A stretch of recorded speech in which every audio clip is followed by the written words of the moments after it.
allowed to stand.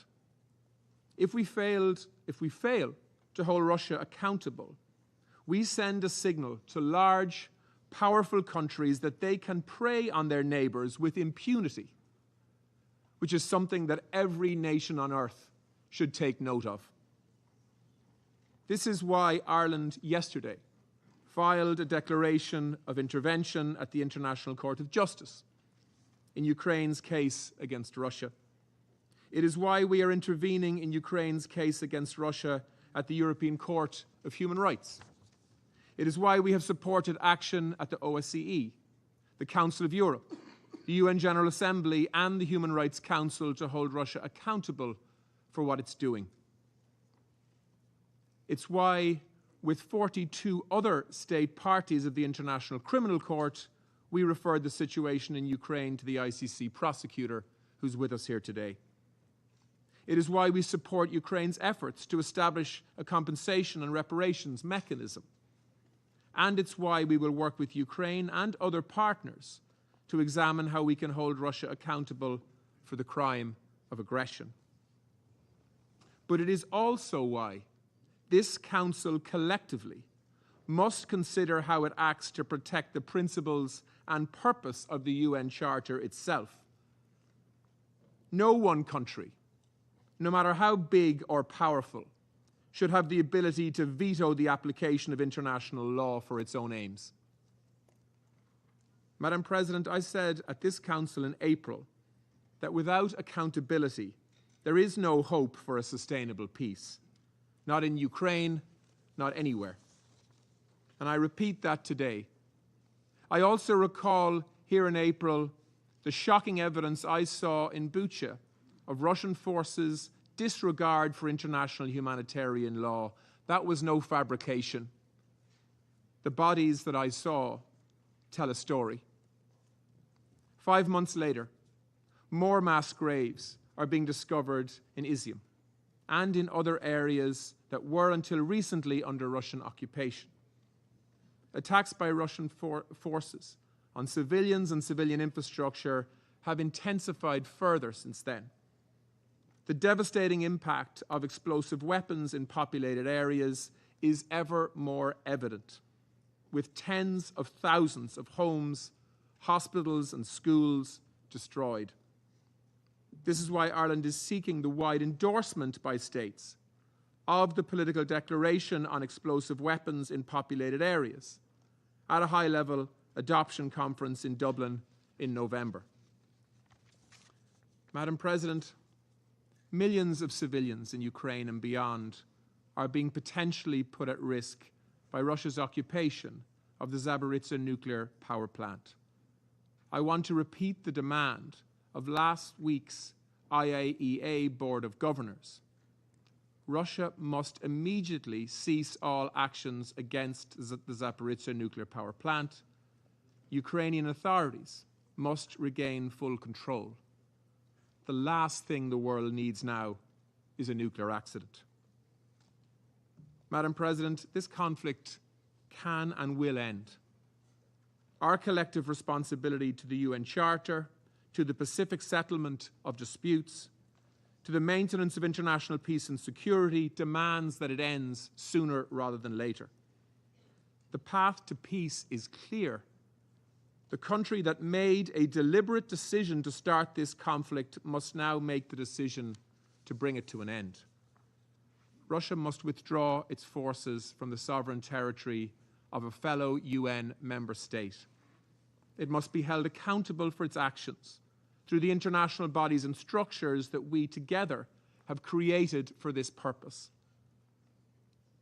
It is not solely about Ukraine and its future. This is about the entirety of the UN membership, all of us and all of our countries. If we do not reject Russia's actions in the clearest and most stark terms, we allow the world to be governed by force and not through dialogue and the application of international law. Madam President, this Council must take the lead. Son Excellence, Monsieur I Coveney, de thank sa His Excellency, déclaration. Mr. Coveney, Et je for donne his la parole à son statement. Excellence, I le give the floor to Dr His Excellency, Dr. Subramanian Jaishankar, Minister for External Affairs of India. Thank you, Madam President. Let me begin by congratulating the French presidency for its able stewardship of the Security Council this month.